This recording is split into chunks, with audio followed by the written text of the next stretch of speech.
Hey, I'm Dylan. And I'm Sam. Today we're here to teach you Magic the Gathering.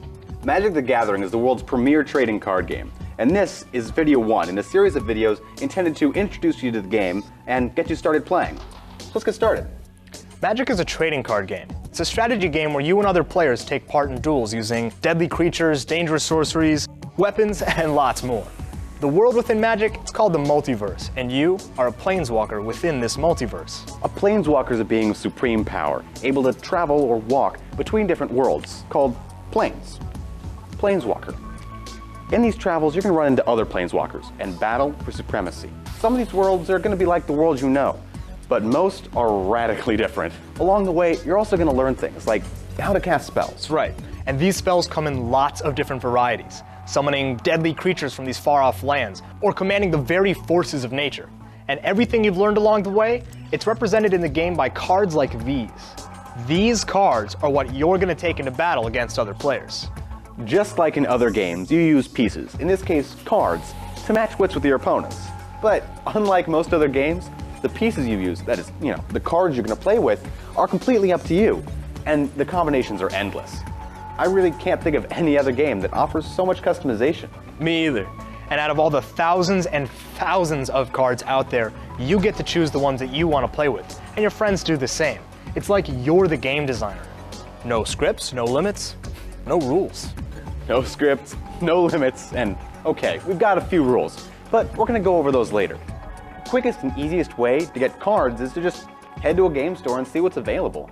You can find one near you at wizards.com/locator. One thing you are bound to find is booster packs, where for a few bucks you get 15 random cards.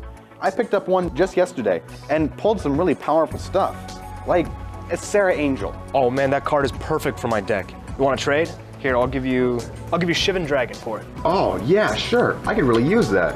And just like that, we've both improved our decks and explored areas of Magic we hadn't before. And that is why trading card games are awesome. And Magic continues to be great year after year. You choose the strategies you want and the cards that best fit those strategies, put them together, tweak here and there, you can rule the world.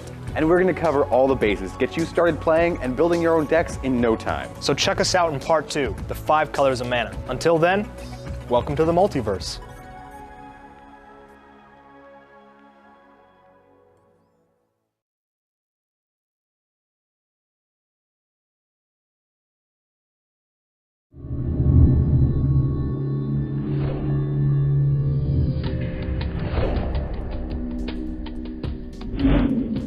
Hi there, welcome back to the Magic the Gathering Learn to Play video series. I'm Sam. And I'm Dylan. This is part 2, the 5 colors of mana.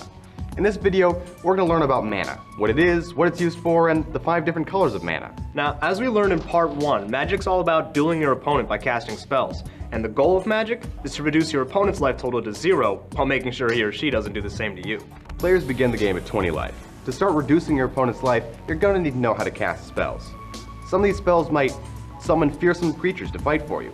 Others uncover timeless treasures, or unleash powerful arcane forces. And still, others are going to let you bend the very rules of the game. In fact, that's a pretty common theme with Magic. We'll set up some rules for you, and the cards let you do the unexpected. Now, to cast spells, you rely on a magical energy called mana. In the world of Magic the Gathering, there are 5 different colors of mana, each represented by its own symbol. As you can see here. Each color represents different attributes or strategies you can use throughout the game. Let's take a closer look at what those are. First up is white. White is the color of order, protection, and a real army mentality. White's all about the team. Next up is blue. Blue's strengths are manipulation and deception. Blue prefers to engage in mind games rather than rely on brute force. And that brings us to black. Black likes to win at all costs. It doesn't matter what or who you have to sacrifice, as long as you can emerge victorious. Moving to red, we have the color of emotion and passion. Red wants you to stop thinking and start smashing things. And finally, we have green, the color of nature, life, and growth. Green relies on large creatures. Bigger is better. So, these symbols represent the mystical mana that you must use to cast your spells. But where does it come from, and how do we get it? Well, it comes from a type of Magic card called a land. There are many types of lands in Magic, and a card is a land, it'll say so around the middle of the card. There are 5 types of basic land cards, one for each color. Your plains will produce white mana, your islands will produce blue mana, your swamps for black, your mountains for red mana, and finally, forests for green. During the game, you'll be able to play one land during each of your turns. So, as the game progresses, you'll gain access to more and more mana, letting you cast more powerful spells. Let's take a look at that Sarah Angel I traded for in the last video. Magic cards that aren't lands will have mana symbols in their upper right-hand corner. This is the mana cost, and just like it sounds, it tells you how much mana is required so you can pay for and cast the spell. Starting from the right of the card, you will first see 2 white mana symbols. Now, you know that planes produce white mana, so having 2 planes will help cast Sarah Angel. However, there is another mana symbol in the mana cost, a 3. On many Magic cards, you'll see a symbol like that 3. It's going to be a black number in a gray circle. This symbol means that you're going to need more mana, in this case, 3 more. But this mana can be any color. So, if you have 2 planes and any 3 other lands, you'll be able to cast Sarah Angel. So now that we know how to read mana costs, let's put it all together and cast that Sarah Angel. But to do this, we'll need to learn how to produce the mana by tapping our lands. Planeswalkers form a bond with the lands they visit. In the game, that's represented by playing the land cards. When you need mana from that land, you have to draw from that bond to access it. In the game, we call that tapping. To tap a card is to turn it 90 degrees. This shows that it's used for the turn, but on your turn, you get to untap all your tapped cards by returning them to their original orientation. You don't have to tap all of your lands each turn though. You only tap the cards you need when you need them. So to cast my Sarah Angel, I'll tap 2 planes to take care of the white mana symbols. Then 3 more lands. In this case, another planes and 2 islands. That'll finish paying the mana cost. And now, we've cast a spell. The Sarah Angel is ready to fight for us. So now we know how to cast spells. But when should we cast them? And why? And what happens to these spells after we cast them? We'll start answering some of these questions in part 3. See you there.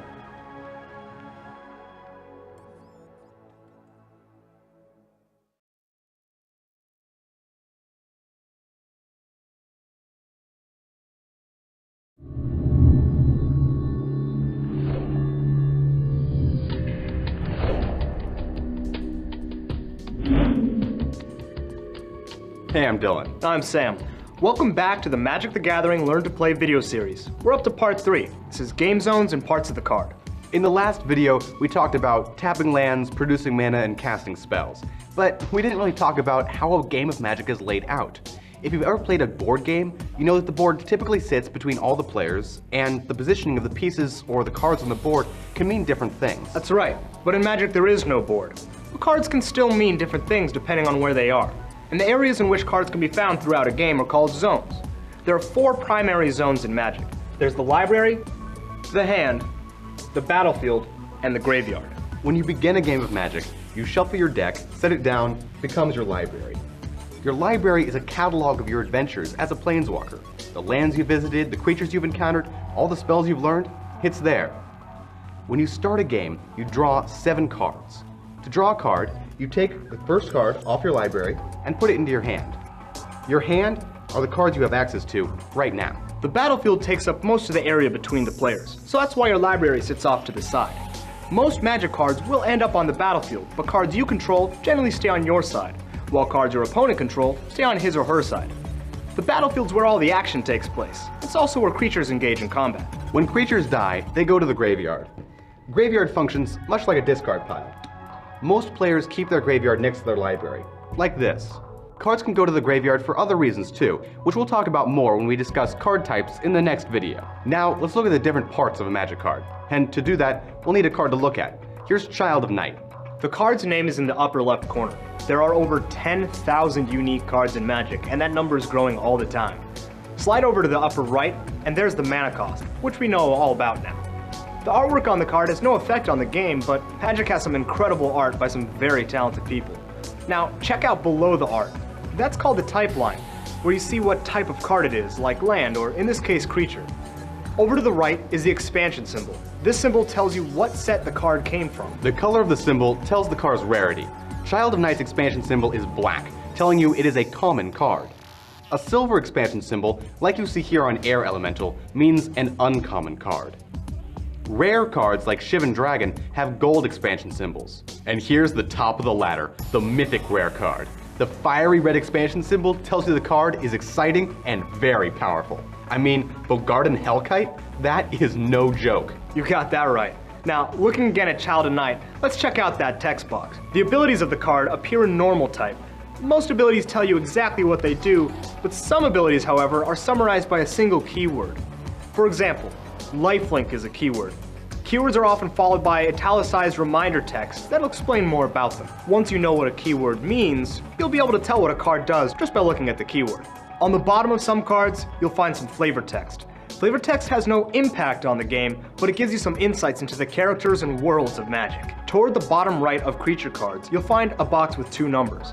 The number before the slash is the creature's power. It's a measure of its offensive capability, and also how much damage it deals in combat. After the slash is toughness. This is a measure of the creature's defense, and also how much damage it takes to destroy that creature. Now keep in mind that only creatures have power and toughness. On the very bottom of the card is some information that isn't pertinent to gameplay, but can be very useful to collectors. For example, the artist credit and the collector number, which can tell you who made your favorite art and keep track of what cards of a set you have. And those are the parts of a Magic card. As you get more familiar with them, you'll be able to tell a lot about every card very quickly. And in the next video, we'll really get into the differences between the card types and see how they're played and what they all do. We'll see you there.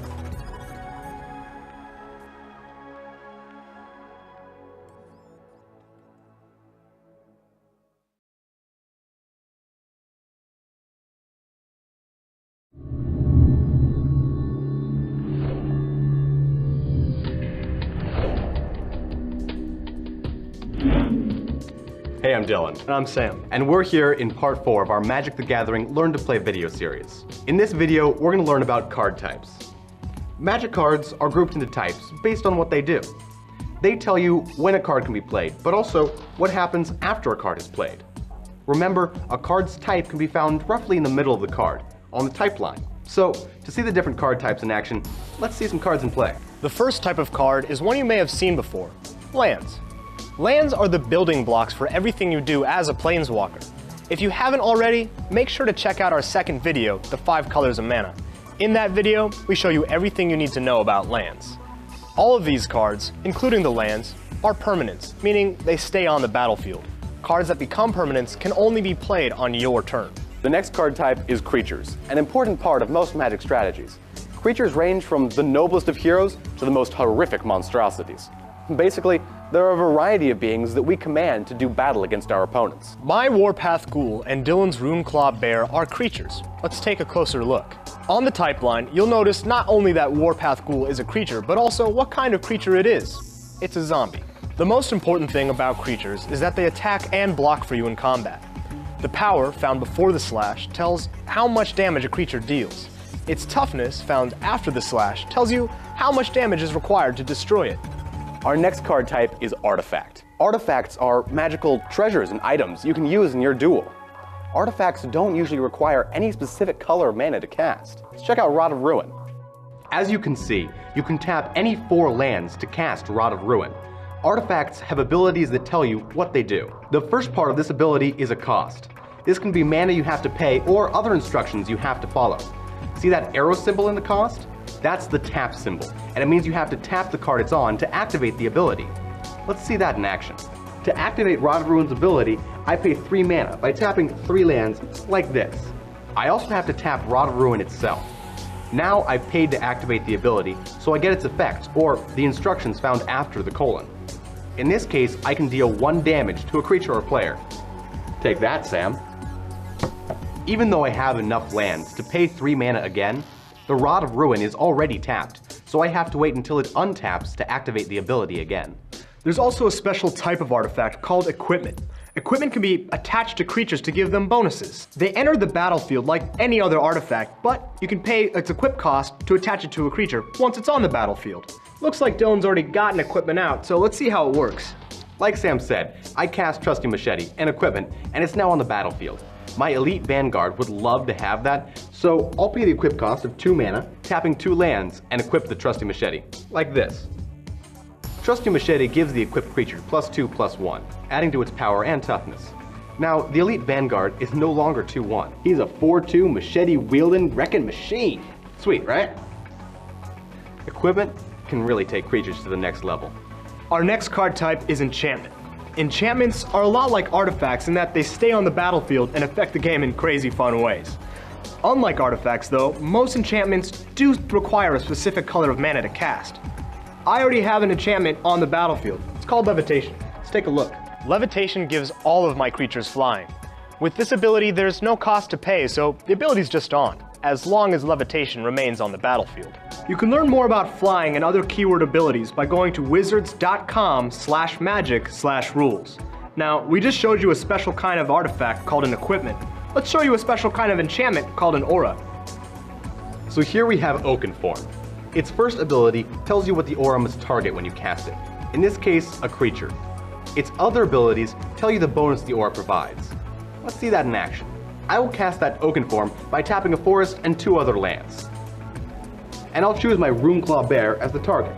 When the Oakenform enters the battlefield, it'll be attached to the Runeclaw Bear, enlarging it to an impressive 5/5. Hey Dylan, how about in the next video, I get all the big creatures? Yeah, about that.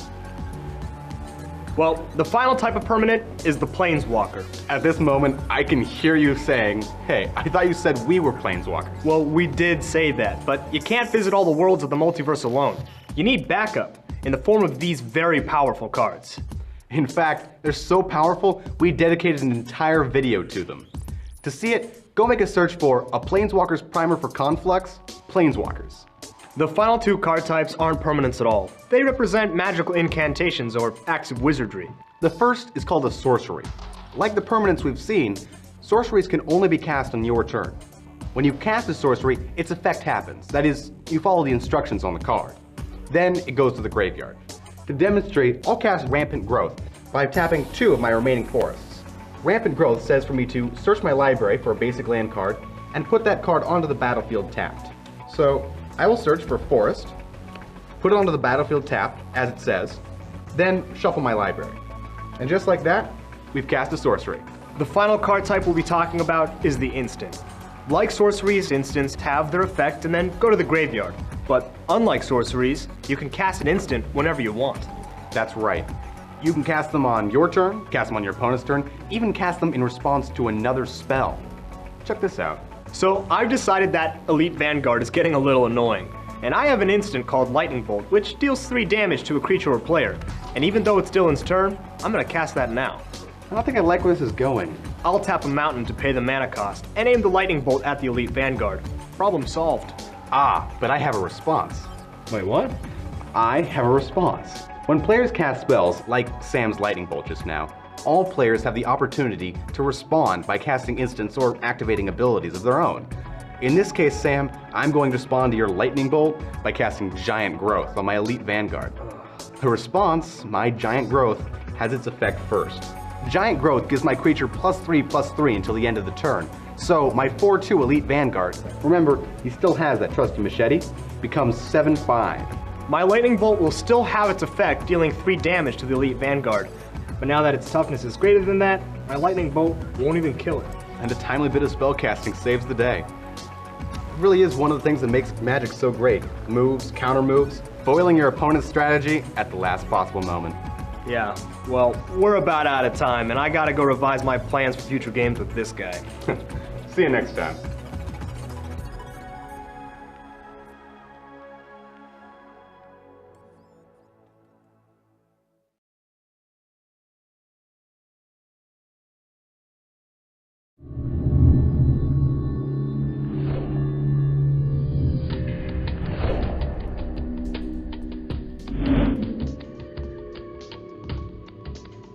Greetings, Planeswalkers. I'm Dylan. And I'm Sam.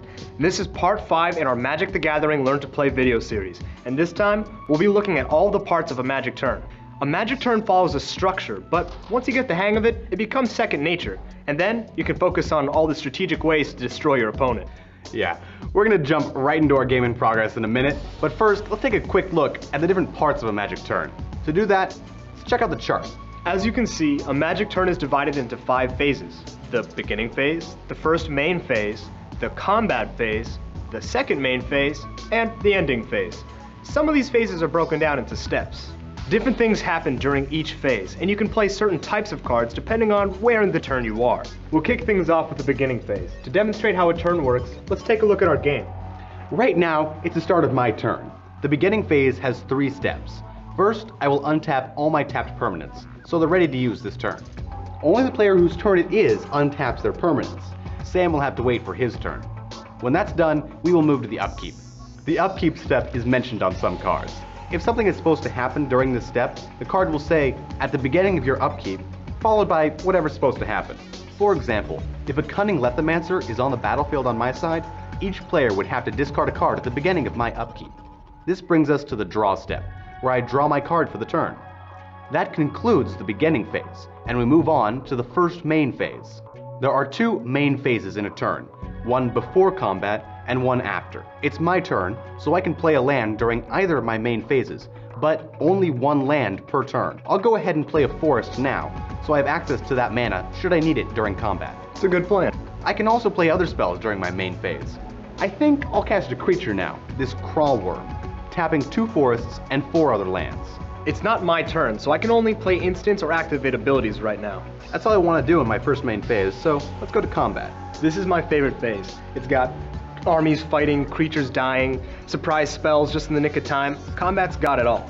In fact, the primary way to win in Magic is to attack with creatures, driving your opponent's life from 20 to 0. Combat is split up into 5 steps. First, the beginning of combat. Like the upkeep step, nothing specific happens unless a card says otherwise. It's also the last opportunity for anyone to do anything before attackers are declared. For example, if I wanted to destroy one of Dylan's creatures here before they attack, now would be the time to do so. We'll then move on to declare attackers. It's my turn, so I choose which of my creatures, if any, attack. The Crawl Worm can't attack because it has Summoning Sickness, meaning it just entered the battlefield this turn. My other 2 creatures can attack though, and that sounds like a good idea to me. Only untapped creatures can attack. When you declare creatures attacking, tap that creature. Creatures attack as a group, that is, you decide which creatures are going to attack, and they all tap at the same time.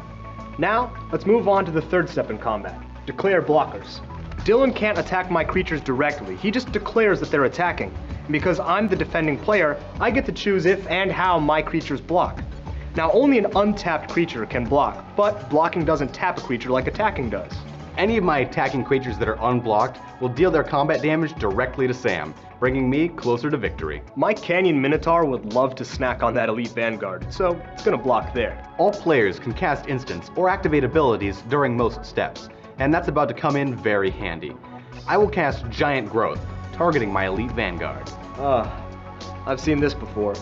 Giant Growth is an instant that gives a creature +3/+3 for the turn. And now my Elite Vanguard is 5/4, ready to take on your suddenly outmatched Minotaur. And that brings us to combat damage. The battle happens and all attacking and blocking creatures deal their damage. My Pillarfield Ox, with a power of 2, was unblocked, so it deals 2 damage directly to Sam. Yep. Now, my Canyon Minotaur deals 3 damage to the Elite Vanguard, whose toughness is now 4, so the Elite Vanguard survives. The Elite Vanguard, now with a power of 5, deals 5 damage to the Canyon Minotaur, whose toughness is 3. That's more damage than the Minotaur can handle, so it's destroyed and put into Sam's graveyard. The Elite Vanguard dealt more damage to the Minotaur than it needed to, but it was still blocked, so none of the damage is going to get to me. My Heroic Minotaur took all of that damage, saving me a little pain. Damage stays marked on a creature until the end of the turn. If at any point during the turn, a creature is dealt damage equal to or more than its toughness, it's headed to the graveyard, even if it didn't all happen at the exact same time. The final step in combat is called the end of combat, and like the beginning, nothing really happens here unless a card specifically says so, or someone activates an ability or casts a spell. And that will bring us on to the second main phase. Since it's my turn, I can cast more spells. I could also play a land, but since I already did that my first main phase, I'm gonna have to pass here. And since I have no instants to cast, I'll pass here too.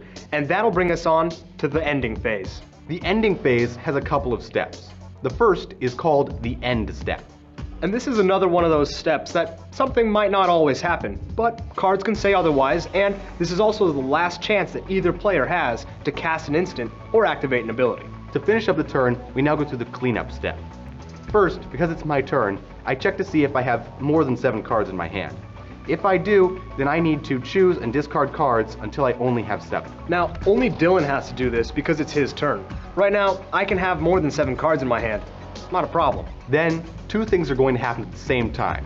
1, all damage heals from creatures, and 2, all effects that last until end of turn wear off.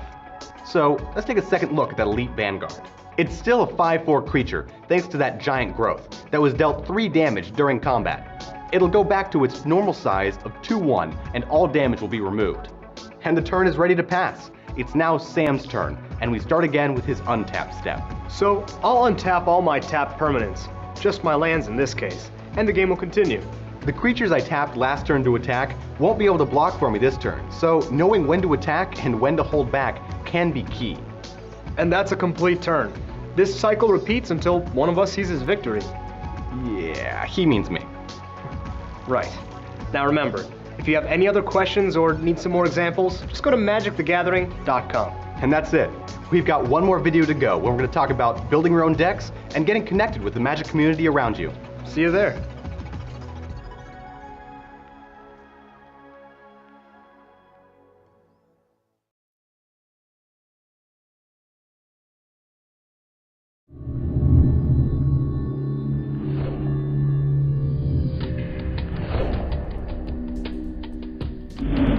Hi everyone, I'm Sam. And I'm Dylan. No, you're Dylan. Here we go, yeah. There. Okay. Sam there? Yeah, all right. I'm Sam. And I'm Dylan. Welcome to the final part in our Magic the Gathering Learn to Play video series. This is the video called The Next Step. In the first 5 videos, we were talking about all the rules and how to play Magic the Gathering. But now, it's that next step. Growing your collection, building your deck, and getting connected to the Magic community around you. We are here at Games and Gizmos in Redmond, Washington. There are thousands of stores just like this one all over the world that serve as hubs for the Magic community around them. Every week, players just like you gather at game and hobby stores to check out the latest Magic products, trade ideas for deck building, and of course, most importantly, to play.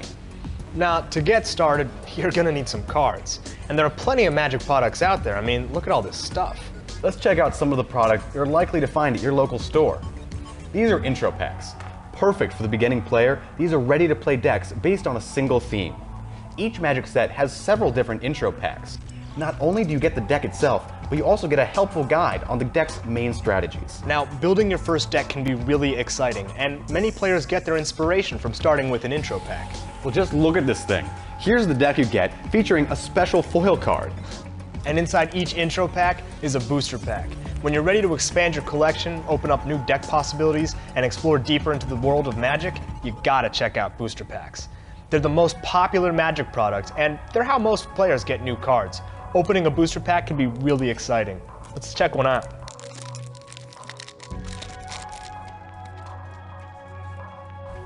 Oh, some good stuff for some decks I'm making. And maybe some cards to trade later. Now, intro packs are great for getting you started, and booster packs can expand your collection rapidly, but there are plenty of other types of Magic products you can get. Just talk to the folks at your game store and see what's available. One very cool thing to look out for: dual decks. Dual decks have not one, but 2 ready-to-play decks, so you can get started with a friend right away. Like the intro pack decks, each deck is centered on a theme, but dual decks take that to the next level, focusing on some of the greatest rivalries in the multiverse. Some are Planeswalker versus Planeswalker in a battle for supremacy, and others, they highlight epic encounters between civilizations where the stakes are nothing less than survival. Dual decks let you and a friend take control of history and see how it plays out. But how about creating a deck of your own, making a little history for yourself? Now, many players start down this path by taking an existing deck, maybe even an intro pack or a dual deck, and making some improvements. If you're changing or expanding an existing deck though, we recommend you stay with the color or colors that are already there, and have all the lands that produce the color of mana that you need. But don't forget about artifacts. Cards that don't require any specific color of mana can be used in almost any deck. Building a deck can be challenging, but it is so rewarding taking your own deck into battle. Here are some few things to think about when creating your own deck. Magic decks have a 60 card minimum, although you can have as many cards as you like. Be careful though, usually staying at 60 cards is a good idea. It makes it more likely you'll draw the card you want in any given situation. In an earlier video, we talked about creatures being the backbone of most successful strategies. So let's start there. We recommend about 2/5 of your deck be creatures. So in a 60 card deck, that's 24 creatures. To support those creatures, another 1/5 of your deck, or 12 cards, should be other types of spells. You can use enchantments to boost your creatures, instants and sorceries to deal with opposing threats, maybe even a planeswalker or 2. Of course, to cast all these spells, you're gonna need some land, and that is the last 2/5 of your deck, or the final 24 cards in a 60 card deck. Remember, that's just a recommended starting point. As you get more duels under your belt, you'll figure out what strategies work best for you. A faster, more aggressive deck will probably use more creatures. while if you plan on using a more defensive deck, you'll likely use more spells to control the action. It's probably a good idea to focus on just one or two colors at first, but make sure to try different combinations. And don't forget to add the correct types of land based on the colors in your deck. Another great resource for players is the Daily MTG. That's the official Magic web magazine. You can go to dailymtg.com to see all the latest happenings in Magic. Every weekday, there are new articles that focus on everything from competitive strategy discussion to the fantastic worlds and characters portrayed in the Magic storyline. It's also full of weekly features that include insider Magic info and the latest news on upcoming sets and products. Simply, it's the destination for Magic on the web. And as we mentioned earlier, the destination for Magic near you is likely a game store like this one. To help Magic players find these locations and find each other, there's the Wizards Play Network. The Wizards Play Network, or WPN, is thousands of game stores and other locations that support Magic. These locations offer organized tournaments for casual and competitive players, with a variety of cool prizes and exclusive promo cards up for grabs. Become a part of the Magic community around you. I got my start by going to Friday Night Magic, one of the many programs the WPN offers. To find a WPN location near you, check out the store locator at wizards.com/locator. And make sure to check out all of our other Magic videos. We've got features on new sets as they're released, as well as tournament coverage, and a whole lot more. And that's it, we're done. And you're ready to play one of the most amazing games ever created. Remember, if you ever have questions or would like to know more, head over to magicthegathering.com. It is the first and last word for all things Magic, and will connect you to all the other pages we've talked about in these videos. You'll also find an interactive demo that lets you practice a lot of the concepts we've taught you. Thanks for watching. And thanks for playing.